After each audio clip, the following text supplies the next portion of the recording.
Alors je reviens dans cette vidéo pour vous parler d'un fond de teint que je teste depuis une semaine maintenant. Donc il s'agit du nouveau de chez Gemay, le Dream Wonder Nude. Donc voilà.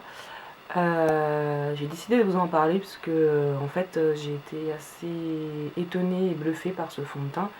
Et je sais qu'il y en a pas mal qui se tâtent à l'acheter ou qui veulent le tester, donc je me suis dit je vais faire une revue dessus. Donc là j'ai pas de fond de teint, donc je vais vous le mettre en temps réel. Donc voilà, donc il se présente comme ceci, dans une petite bouteille en verre. Par contre il n'y a que 20 ml, donc normalement le format classique d'un fond de teint, même ceux qu'on achète chez Sephora ou qu'on achète en grande surface, c'est 30 ml. Là il n'y a que 20 ml dedans. Moi je l'ai acheté chez Monoprix. Ouais c'est ça, chez Monoprix, je l'ai payé 13 € et des bananes. Je pense que vous pouvez le trouver moins cher ailleurs, chez Monoprix c'est toujours un petit peu plus cher. Mais dans mon quartier, il n'y a que Monoprix où je pouvais le trouver en fait. Donc voilà, au niveau de la teinte, moi j'ai pris la teinte 48, sachant que chez MAC je suis en NC 45. Donc la teinte 48, j'ai regardé sur le site de Gemay, pour l'instant c'est la teinte la plus foncée qu'ils ont. Vous allez voir, elle est un poil trop claire pour moi, mais après je la rattrape avec une poudre plus foncée. Par contre j'espère qu'ils vont vraiment sortir des teintes plus foncées parce que c'est vraiment, pour moi c'est vraiment un excellent fond de teint. Et voilà, donc j'espère qu'il y aura des teintes plus foncées qui vont sortir d'ici quelques mois. Au niveau de la bouteille, la seule chose que je peux lui reprocher, c'est que vous voyez l'applicateur, comment il est juste pas... Je ne comprends pas la conception de cet applicateur en fait, hein. Je vois pas à quoi il sert. Donc c'est le seul défaut que j'ai à lui trouver, parce qu'après au niveau du packaging, c'est une bouteille classique, hein, petite bouteille en verre. Il n'y a rien à redire, mais par contre c'est vrai qu'au niveau de l'applicateur, je vois pas trop l'intérêt de cet applicateur là. Qu'est-ce que je voulais dire d'autre? Alors moi c'est le premier fond de teint que je teste comme ça, fini peau nue. Donc voilà, il est extrêmement liquide. J'essaierai de vous faire un close-up parce que quand je l'ai ouvert la première fois, je me suis dit c'est pas du fond de teint, c'est de l'eau quoi. Et pourtant ça couvre énormément. Moi je trouve que j'ai vu d'autres vues sur d'autres chaînes et certaines disaient qu'il couvrait pas assez. Effectivement, si tu as des boutons d'acné, etc., c'est sûr qu'il couvrira peut-être pas assez. Il faudra repasser un coup de correcteur dessus. Mais moi, à part des petites cicatrices résiduelles d'acné là, il couvre aussi bien que mon fond de teint habituel, à savoir le Matchmaster de chez MAC. Au niveau tenue, puisque ça fait déjà une semaine que je le teste, donc j'ai un petit recul quand même. J'ai été bluffée parce qu'en général, moi je commence à graisser, c'est-à-dire ici là sur la zone T, le nez et un peu les joues, environ 4 à 5 heures après l'application du fond de teint, et ceci même avec une bonne base et avec une poudre de finition mat, je commence à briller. Avec celui-ci, réellement je brille quasiment pas en fin de journée, donc c'est ça aussi qui m'a bluffé parce que moi j'ai la peau mixte à grasse avec la fameuse zone T, et c'est vrai qu'en fin de journée c'est pas joli, vous avez des plaques d'huile ici, ici et ici, donc voilà. Avec celui-ci je commence à briller quand je me démaquille en général vers 22 h, et en général je suis contente de me démaquiller parce que vous sentez le fond de teint quand on est en train de sortir. Et avec celui-ci, j'ai pas cet effet-là. Donc vraiment, pour un fond de teint de grande surface, j'ai été juste bluffée. Qu'est-ce que je peux dire d'autre? Au niveau du rendu, ça fait vraiment... Comment expliquer? Vous avez vraiment pas l'impression que votre peau, il y a du fond de teint. Vous savez, quand vous posez un fond de teint, on a toujours cette impression, pas collante, mais vous sentez quand vous touchez votre peau que vous avez quelque chose dessus. Là avec celui-là on dirait vraiment que vous avez la peau nue. J'ai même fait toucher mon mari la première fois que je l'ai posé, il m'a fait ah ouais effectivement on dirait que t'as rien du tout sur le visage quoi.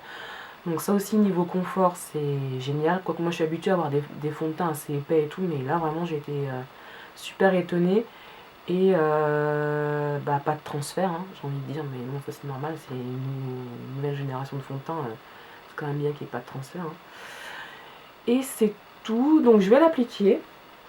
Là maintenant, il est 10h30, bon, 10h29 exactement, donc 10h30. Je vous montrerai, parce que je vous ai dit que ça brillait pas, donc je vais vous le montrer en temps réel. Je vous le montrerai juste avant de me démaquiller, je ferai finir la vidéo.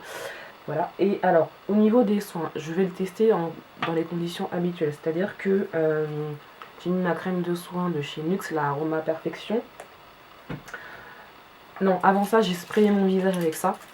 C'est l'eau thermale d'Aven, donc en ce moment je l'utilise. Après, j'ai posé ma crème, comme d'habitude. Parce que si je vous le teste, vous mieux le tester dans mes conditions que je fais d'habitude avec n'importe quel fond de teint.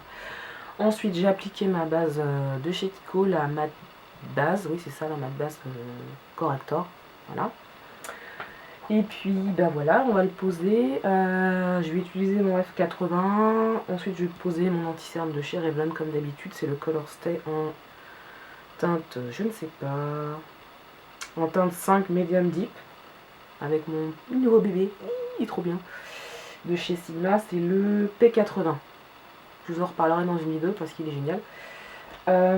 Et voilà, donc on va se le poser, hein. Posons. Donc je secoue bien, vous entendez comment ça, on dirait de l'eau quoi.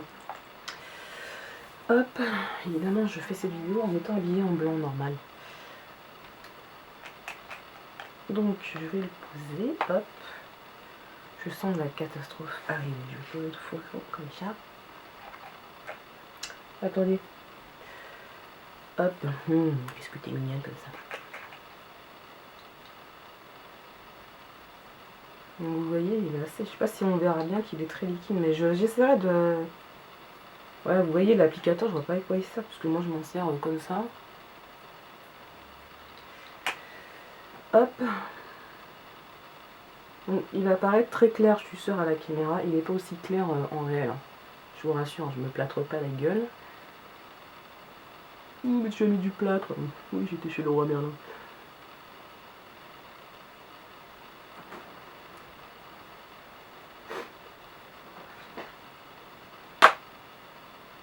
Ah, j'ai tapé ma palette.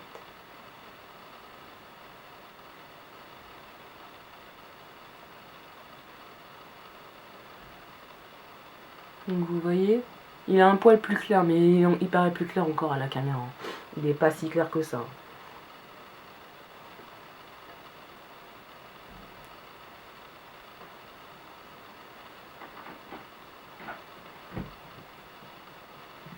Donc vous voyez qu'il couvre quand même assez bien. Hein. Si vous n'avez pas de gros défauts, de grosses cicatrices ou de l'acné, de toute façon l'acné, j'ai envie de vous dire, à part certains fonds de teint spécifiques, c'est un peu dur à camoufler quand même. Hein. Donc voilà. Au niveau du rendu, il est pas... il est mat, mais il n'est pas hyper mat non plus. Il est un peu satiné, un poil satiné. Je trouve qu'il est pas mal quand même au niveau du fini, hein. Il est vraiment joli. Voilà, donc je vais poser, je vais fermer le flacon parce que je sens qu'il va le laguer. Poser mon anti-cerne.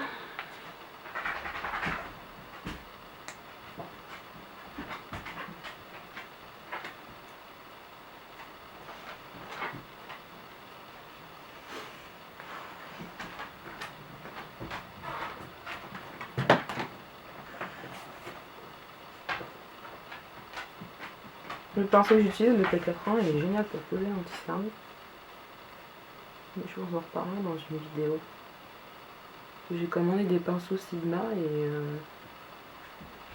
et franchement, ils sont géniaux. Enfin, ils sont assez bien. Ils sont vachement bien même. Qu'est-ce qu'il y a ?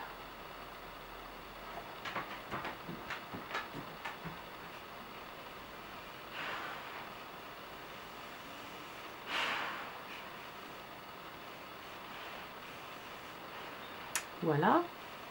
Ensuite, je vais poudrer avec ma poudre MAC. C'est la Studio Fix, mais version poudre. Parce que vous avez le Studio Fix en version liquide. J'aime bien parce qu'elle matifie bien celle-là, je trouve. Elle matifie plus que plus pardon, que la Mineral Skin Finish, qui est très bien aussi, mais je m'en sers souvent parce que c'est ma teinte d'été pour justement rattraper un petit peu les fonds de teint à poil trop clair pour ma carnation.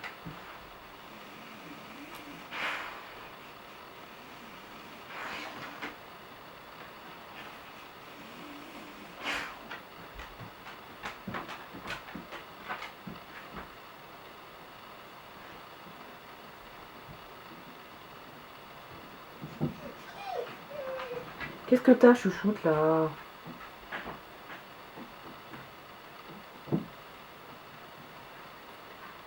Et voilà. Donc vous voyez, moi je le trouve assez joli quand même, hein, comme fond de teint. Donc voilà, donc il est 10h30 passé, là, donc on va dire 10h30, on va pas être à 5 minutes près, faut pas exagérer. Donc je l'ai posé, je reviendrai dans quelques heures pour vous montrer comment la chose a évolué sur ma tronche. Voilà. Donc vous pouvez voir plusieurs heures après la pose du fond de teint, à peu près 10 heures après, je commence tout juste à briller au niveau du front, alors que d'habitude je brille énormément. Donc là on peut bien voir que j'ai pas fait de retouche, hein, j'ai pas triché, hein, je vois pas l'intérêt de vous dire que ce fond de teint ne brille pas sur moi s'il ne brille pas, donc je n'ai presque pas de zone de brillance. Il est quand même temps que j'aille me démaquiller, j'espère que cette vidéo vous aura plu, je vous fais d'énormes bisous et je vous dis à bientôt.